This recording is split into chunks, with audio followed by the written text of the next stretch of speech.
Last week, Lieutenant General Jennie Carignan took command of the Canadian Armed Forces as Canada's next Chief of Defence Staff, the highest position in the Canadian military, making her not only the first woman to hold such a position, but also the first woman to lead a Five Eyes military. The work that lays ahead for General Carignan is serious. She assumes command of the military when the military is facing four crises that each threaten the future of the military: a recruitment crisis, an attrition crisis, a crisis of morale, and arguably most important, a crisis in leadership.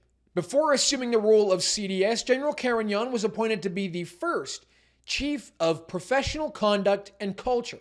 Some of these cultural changes implemented by General Carignan include temporarily lowering the dress standards to allow things like colored fingernails and colored hair, as well as neck tattoos, gender-neutral language, gender-neutral uniforms. The changes also included mandating tampons to be in every male washroom on a Canadian Armed Forces base. Meanwhile, Canada's NATO allies have issued strong letters and signaled their frustration to the Justin Trudeau government for not only failing to meet our NATO spending requirements, but also failing to meet readiness standards. This is all happening while the Canadian military is very much on a war footing. We are spending billions of dollars supplying the Ukrainian military, waging an active war in Europe, and the situation in the Middle East continues to deteriorate. We are now closer to World War III than we have ever been before. So Justin Trudeau's appointment of Canada's new CDS could arguably be one of his most important appointments in his entire 9-year premiership of Canada. But who is the real Lieutenant General Jennie Carignan? And is she up to the job? Joining us now on the Faulkner Show is the host of the Hard to Kill podcast and a 15-year veteran of the Canadian Armed Forces, Dave Morrow. In 2010, Morrow deployed to Afghanistan with the Vandu Battle Group. Dave, thank you so much for joining us on the show. Hey, it's my pleasure, Harrison. So just to get into it, take us through the reaction from the veteran community and the active service community, those that you're speaking with. What was the reaction like when the news broke that Lieutenant General Jennie Carignan was appointed for this incredibly important role? Well, I mean, my circle's relatively large, both the ones that are literally next to me and the ones that are at a distance online. The general sentiment is not great, I'll be honest. And that focuses around the rumors that exist that she didn't perform very well in Iraq. Now, these rumors have been floating around for a while. So overall, I mean, I don't know about her military record all that much. However, this rumor seems to be tarnishing the reputation before she even got into the position. And having hosted other people on the podcast that have made comments about her record and her comments, it leaves a lot of open-ended questions. And like we say in the military, rumint is probably the best source of intelligence out there. And that's rumor intelligence. And that seems to be circulating quite a bit around her tenure in the Canadian Forces. So these are, of course, rumors, but we want to give our audience an insight into what exactly those rumors are. Of course, we don't have evidence, and as you say, it's based on rumor intelligence. But when you talk about these rumors circulating around her leadership, can you explain in more detail what members are saying? Well, I mean, not to pull any punches, but she cut and run while she was in charge of the mission in Iraq. Like, I'm currently wearing the shirt, which is Iraqi from Corporal News Network, that outlines the ridiculousness of that situation. Now, I wasn't there, but having spoken to folks that were, essentially we're dealing with a general who was in charge of her troops in Iraq, incoming fire. So rockets started to be lobbed into the camp, and she decided to cut and run, call her own evacuation, pack up her carpets. And the only thing that prevented her from getting on the helicopters was another NATO general from the United States basically dressing her down and telling her to get back into her post. That to me is a pretty serious allegation, and I just haven't seen it addressed as of yet. In the interest of fair journalism, True North reached out to the Department of National Defense and General Carignan to provide comment to these serious allegations. And in response, this is what a Department of National Defense spokesperson told True North. We are aware of ongoing disinformation stories currently spreading on social media targeting General Jennie Carignan and her deployment to Iraq. To set the record straight, these claims are entirely false, baseless, and unfounded, with no credible evidence or reliable sources to support these false allegations. They are aimed at undermining our organization and our mission. Well, those allegations, I assume, are part of a broad series of criticisms that have been leveled at the Lieutenant General. And I want to get your comment on two individuals, one, the outgoing CDS, General Eyre, and comments made by the former Conservative leader, Aaron O'Toole. At the change of command ceremony, outgoing CDS General Wayne Eyre lashed out at critics of Carignan and basically said that they were helping Vladimir Putin. He didn't basically say that. In fact, he did say that. He said those critics are useful idiots of the Russian regime. Furthermore, Aaron O'Toole took to social media and basically echoed the same comments, saying that most of the people that are criticizing General Carignan's appointment are online warriors who've never spent a day in uniform. You certainly have spent quite a few days in uniform, as I'm sure many of the other critics of the appointment. But how do you respond to those statements? You just got to laugh, Harrison, honestly. This is exactly the problem. And they can't see the forest for the trees. The reason why we have such a toxic culture in both the military here in Canada and the veteran population is because of individuals like this that don't understand what's going on. We're not criticizing per se the individual so much as the institution, because to imply that somehow a person like myself, who's openly critical and have been for years of General Carignan, to say that somehow I only criticize her because she's a woman is so disingenuous. Because if you look at my feed, I go hard at General Eyre because I think he's probably the worst general Canada has ever seen and probably oversaw the complete collapse of the Canadian Armed Forces. Now, I'll throw that statement out there, but I don't think General Carignan will be the absolute downfall of the Canadian Armed Forces. And to imply that somehow I'm a Russian agent, I mean, my Russian is not great. But to imply that anybody that criticizes your government is somehow an agent or a useful idiot is laughable, but deeply insulting. But having a thick skin from being in the military and being in the infantry for 15 years, I just shrug it off and add it to the pile of insanity that's been going on within our culture forever, more or less. I want to go back to General Carignan's leadership in the field. Ultimately, to me, that's really what I think should separate those that are, suitable for the role of the Chief of the Defense Staff. Obviously, there are those rumors circulating, which we can't substantiate, but she has been leading troops in Afghanistan, in Iraq, as well. She played a combat role in Bosnia. So have you heard anything about her leadership skills from those that have worked under her, besides whatever might be floating around on social media, but just simply about her quality of leadership? Have you heard anything to outline perhaps her suitability for this role? No, nothing specific. I mean, the main issue here is the fact that she was rumored to have left her post or tried to have left her post. But additionally, years ago, she was appointed to a new position for culture change in the military. And the clear indication is that that's been a resounding failure. So adding to the list of failures that just the general staff in general have been doing over the last 20, 30 years, it's just kind of astounding that somebody would come out and say that just because she's a woman, somehow she's going to get more attention and more criticism. It's just denying the fact that overall, the entire leadership of the Canadian Forces has failed miserably for decades. Right. And I think with being in the service for so long at a leadership position, there's quite a lot to look at as points of success and points of criticism. I think much of the criticism is fair. Now, let's get into her role as the Chief of Professional Conduct. A lot went on during her tenure in that position. There was a lot of culture change taking place inside the Canadian Armed Forces. We, of course, know about the gender-neutral uniforms, the gender-neutral language, tampons in male washrooms, all of that really demoralizing stuff.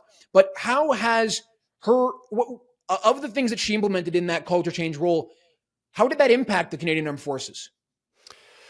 I mean, from my perspective, right, as you know, I'm a veteran, so I'm not in the forces, other than I do work sometimes with some units here, and I do have some interaction with folks that are still in. And a lot of my friends are senior officers and senior non-commissioned officers now. So what I can hear is not good. Just in casual conversation, most, especially from my generation, fought in the war in Afghanistan. So that corporate knowledge of war fighting is about to leave the forces, because there's only about 5 more years left before most of them are due for retirement. And with that being said, the feeling that I'm getting is that we can't wait to leave. We're only hanging on for our pensions. It's such a disaster. We can't keep this up. I need to get out, is the general sentiment. Now, all these extras that came about, tampons in the male washrooms, uniform changes, I mean, I think they're just distractions, to be honest. They're trying to distract from a very, very big problem. Like, we can't fight wars anymore. We don't have ammunition. We can't recruit anybody. We can't keep anybody in. And so that shields leadership from the big issues, which are clearly war fighting and making sure that you have an effective fighting force that can defend Canada. So, I mean, to comment on what it's like in the forces right now, I think it's just demoralized. I think from what I can see, it's very hard to stay in if you are a war fighting individual that wants to protect Canada and wants to seek out and destroy the enemy. It's almost, I'm laughing when I say it, because it's almost like that's not even close to what the mandate is for the Canadian Armed Forces. It's like it's social justice, which is the mandate for the Canadian Armed Forces, which it's clearly not. Of course. You mentioned this, this drop in morale. We've read a lot about this. We've heard about this. We know there is a morale crisis inside the Canadian Armed Forces, but most people are not actually involved in the Canadian Armed Forces, and they don't know what a morale crisis really looks like, whether you're a veteran or inside the military.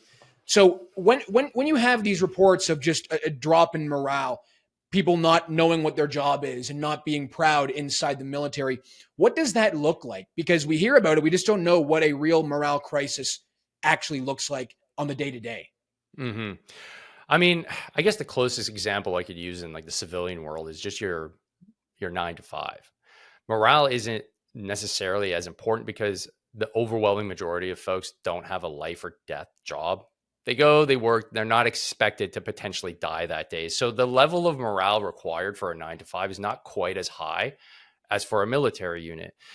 And morale is essentially the fighting spirit. So it's hard to embody, but it's hard to quantify, but you can tell it when there is a high level of morale.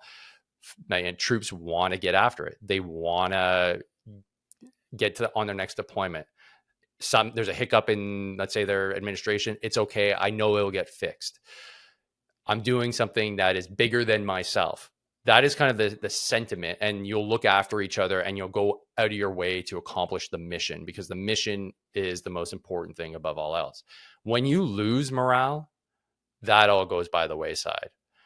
You're not as tight on your drills. You forget things. You don't look after your guys as much. You're jaded. You don't seem to want to participate as much. You're kind of forced to do it. And you can see the fighting spirit plummets. And when your fighting spirit plummets, your ability to actually wage war against a hardened enemy just collapses. And that's been described since the Roman era, the Greeks, and countless historical textbooks. And at this point, I don't know how good our morale is to mount a fight against a hardened enemy. And that kind of worries me a little bit, because we're clearly in the middle of something. Something bad is definitely on the horizon. I would even argue we're in the middle of a war right now. It's just that we're not literally in trenches, so therefore we don't perceive it to be. But we have some really big issues that might flare up in a very short window of time. And if we don't have the military prepared for it, I'm genuinely concerned about the security and safety of my family here. So how do we address that? I don't know, but it's definitely not the way we're going about things right now. No doubt. And certainly the new chief of the defense staff has a lot of work on her hands to try to tackle. Now, one of those is, without a doubt, recruitment. In her change of command speech, she mentioned that changing the recruitment prospects of the military was her number one priority. As someone who signed up to be in the military, you know people still involved. I'm sure you know people who have left. What do you think needs to be done to solve the recruitment crisis? What does the pitch need to be to young Canadians to try to incentivize them to join the military? Well, ironically, Jenny Carignan, actually discovered what that was with her own poll a few years ago of the Canadian Armed Forces. She sent out the poll to 9,000 troops, a very large poll. And it said, we want a clear mission and we want to know what it means to be a warfighter. Those are the two main things. Now, that's a sample size of that's almost a third of the Canadian Armed Forces, believe it or not, or a fifth of the Canadian Armed Forces. So that being said, for anybody that wants to join, that is it. What is our mission? What are we getting after? Who needs to get smashed? That is when I joined what I wanted to do. We didn't have, I joined right before 9/11. I joined in 2001. 9/11 happened in September. I'd done my recruit training and it really sunk in. I'm like, oh, I'm actually a soldier now and war is likely. What do I do? And I didn't decide to quit. I didn't put my papers in and say, no, I'm not involved in this. I wanted to get after it. I wanted to actually fight in a war because my grandfather fought in the Second World War. It was part of our proud military heritage in our family. And so anybody that wants to join, you just need to pull on those strings: patriotism, serving your country, and defending it against our enemies. And that's as simple as the message needs to be. We don't need to recruit folks with purple hair and have all kinds of different identities, because at the root of it, the reason why I joined is I needed order in my life. I was 19 years old. I didn't have any structure. Well, I did, but it wasn't as much as I would like to have had. And I saw the military as an avenue to become a man. And you're always going to find young men ready and willing to serve if the messaging is to them. Because I'll be perfectly honest, the reason why we can't recruit anybody is because you're trying to recruit folks that don't want to join. And I own a company, and if my recruiting efforts were to people that don't want to buy my stuff, then I have a failing company. And so it's a very simple message. Join the military, learn how to blow stuff up, learn how to defend your country, and let's get after it. And it's as simple as that, but they choose not to, and I don't quite know why. What do you think? Why do you think the Prime Minister went forward with this appointment, with appointing General Carignan? Obviously, there were other potential people to choose for this role, but he went for Carignan. He got great headlines. It is a historic moment. She's the first woman to lead a military in the Five Eyes. It certainly is a historic moment, and it kind of flows along with Justin Trudeau's political ideology. But do you think that the appointment is political? Is that the feeling that a lot of veterans have, that this is about politics and not necessarily about putting the military in a position to be best suited to defend the country? And as you say, a position and a time in the world where war is a serious prospect, and there are wars happening right now. Yeah, I would argue, I would say that Canada is in the middle of a war. We send billions of dollars to the Ukraine to fight a war. We send our equipment, we send our trainers. We're in a war. So I would say that the Chief of Defense Staff now is a wartime Chief of Defense Staff. And I'm not going to pretend that the Chief of Defense Staff is not a political position. It is. They have to broach the military and the politics of the day for the country. But if the position isn't merited, I think we're in a big, big problem here, because when you have somebody that is at that top, tippity top position of the military, that is the forward facing element of what represents us, because that individual is in charge. So therefore, everything downstream is a reflection of that individual. If you choose wrongly, you're going to have some problems. And judging just by her record, I don't know her military qualifications. I don't know what her record was like as a leader. However, just based off of her record in the culture department, it's a resounding failure, because we have a recruiting crisis, because we have droves wanting to leave. So with that being said, if you were to just rank apples to apples, oranges to oranges for the generals that were up for this position, did she merit the position? I don't know, but it seems like, and this is based off of conversations I've had with guests like Philip Miller, who's a lawyer and a veteran on my show, it seems like the appointment was already a fait accompli in the halls of the Liberal government. And they were going to make this happen regardless. And that to me, obviously that's politics, but that to me for the military is a death blow, because Right. the person didn't merit the position, and our whole system is supposed to be based off of merit, not based off of who you know. And that really taints the whole system. And I don't think it's going to be good for morale long term. Talk to us about the leadership of General Wayne Eyre. Under his leadership, we have heard not only reports from him and other senior high-ranking members of the military talking about how there aren't enough members in the force to staff the ships in the Navy. There aren't enough members to actually deal with the problems at hand. We also read reports about troops in Latvia having to buy their own helmets, chest rigs, and belts, and that sort of thing. Housing crises on and off military bases. It seems like it's just been one failure after the next under General Wayne Eyre's leadership. Is that the general sentiment that people in the veteran community and in the active force have felt? I mean, I can speak for myself and other folks that I've spoken to, both in person and, on the podcast. I genuinely think he is part of a plan for just the managed decline of the forces, because I can't understand how a general would just let his entire force crumble in front of his eyes if he wasn't actively trying to let that happen. I mean, case in point, he's essentially calling folks like myself Russian agents, Right. when he could very well try to ally with folks like myself, learn the battle space, learn that you don't control the message anymore. You need to get ahead of things. I will gladly bring folks on like himself who have a message to say that is positive, that wants to ensure that folks, if they want to actually be looked after, to actually fight wars, to actually feel like they're proud of what they're doing. Gladly have them on. But there's an animosity there. I'm not quite sure what it is. But ultimately, his decisions that really flipped my opinion on him, because initially I thought he was a great appointment.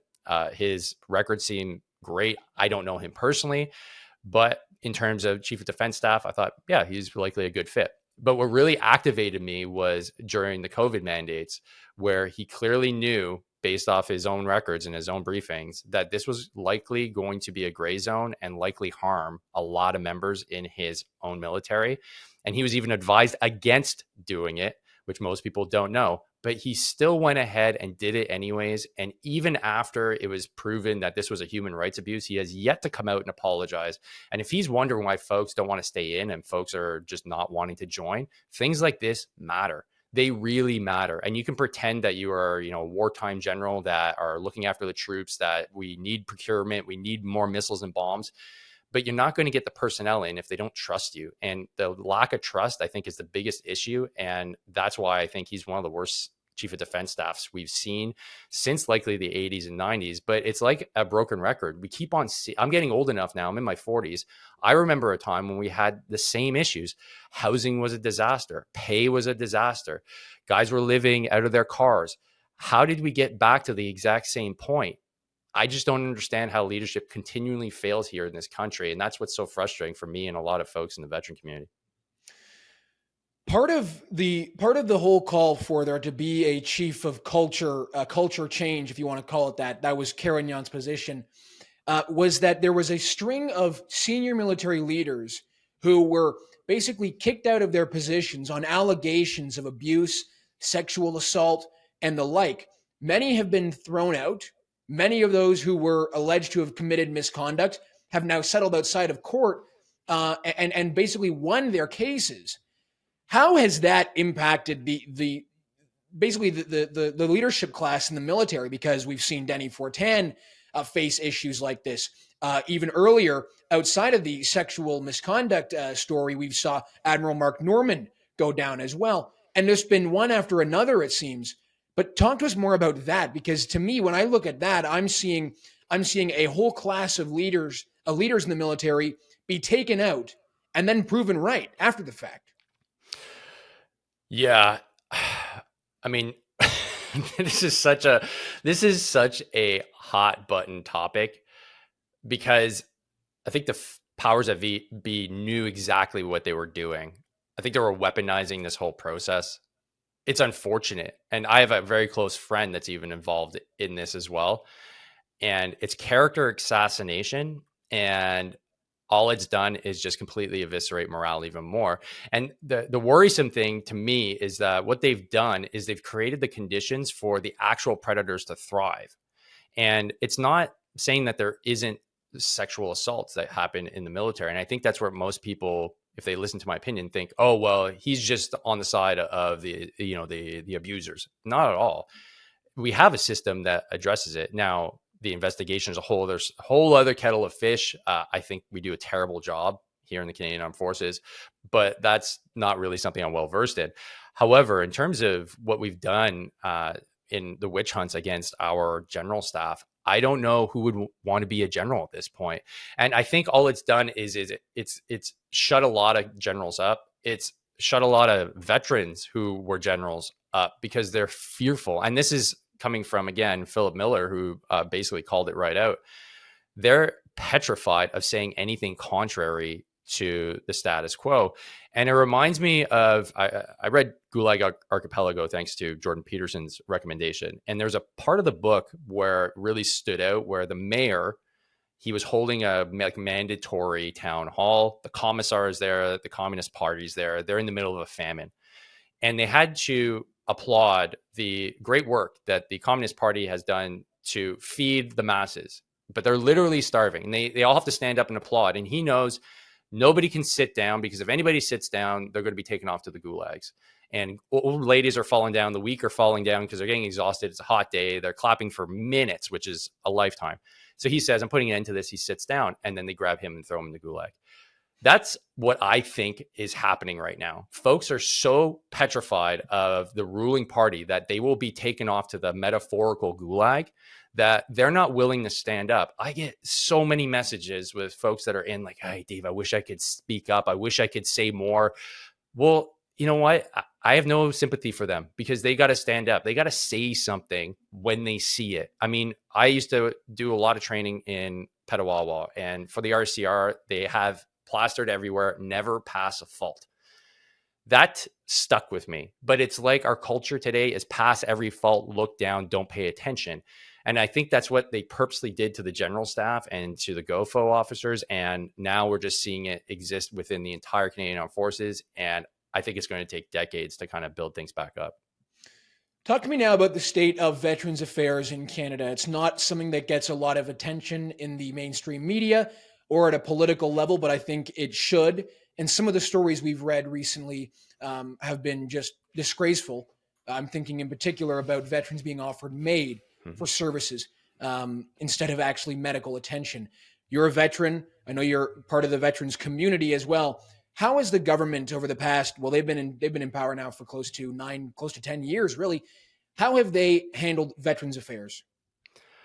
Resounding failure. Like, that is the best way I can describe it. There are lots of veterans that need help. A lot of veterans, they don't seek it out. I think the last study showed that only about 20 to 25% of veterans that actually would qualify for benefits apply for them. I was part of that, 75% that wouldn't apply for benefits. I didn't think I deserved it. Plus, I didn't want to deal with Veterans Affairs. I was so fed up with the military when I left that I wanted nothing to do with the whole system. I realize now they're two very different systems, but overall, we're failing veterans at a massive, massive level. I mean, again, it all comes down to trust. Our entire system revolves around trust. When I started getting wind in chat groups that some of the guys had friends that were offered MAID, I laughed. I was like, nah, that doesn't make any sense. Okay, like somebody's pulling my leg. And then slowly but surely, no, this is actually a thing. And so I dismissed it as a one-off, an individual at Veterans Affairs that's out of their mind. But it turns out there's a few more, and then there's a few more. And oh, this seems like it's policy. And now it's starting to look clearer and clearer that in order to ensure that they have a robust system that's well understood and well implemented, they're using veterans as their test group. And I can't think of a more disgusting thing to do as a country. And I only really started getting peaked to this because I have a friend who's in the UK that learned about this before I did. So that tells you something about the amount of media coverage that we get here in Canada on these issues. And, just having been through the system for so long, 14 years, I'm just fed up dealing with the bureaucracy. There's so many different layers of bureaucracy and compensation programs that it's mind-boggling. And I truly think that the intent is just to confuse you and demoralize you so you just give up.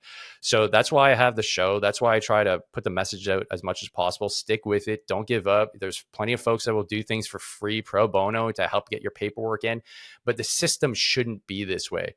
There are some good people that are trying to make some changes, but ultimately they're bogged down by a government and a bureaucracy that I think is structured on purpose to deny you any benefit, because ultimately I think the government would prefer a dead veteran than a veteran like myself that speaks up, because we are a genuine threat to their power, because guys like myself, I can't get canceled. I can't get canceled. So I know what goes on. I talk to people that know what's going on, and I'm not afraid to speak up. And I think that is the sleeping giant that they've awoken with this. And I can't wait for more veterans to start advocating and start getting in the face of the government and making sure that we get our needs and our coverage for, injuries incurred during our careers. It's only common sense. And if there's a group in Canada that is deserving of it the most, it's certainly the veterans community. Dave, before I let you go, can you talk to us more about the Hard to Kill podcast and where Canadians can find your work? Yeah, absolutely. Thanks, Harrison. Really appreciate that. So the Hard to Kill podcast, the go-to podcast for fitness, health, and mindset for the veteran community and military community. I've been hosting it for about 5 years, and every week I go live on YouTube and drop an episode with a guest that is an expert in the field. And we have great conversations about all things fitness and health. You can find me on your favorite podcast player. Just type in the Hard to Kill podcast with Dave Morrow. You can also find me on YouTube at the Hard to Kill podcast. Amazing. And a link to the podcast on YouTube as well as Apple Music you can find in the description of this video. Dave, thank you so much for joining us on the show today. Absolutely. It was a pleasure. Thank you.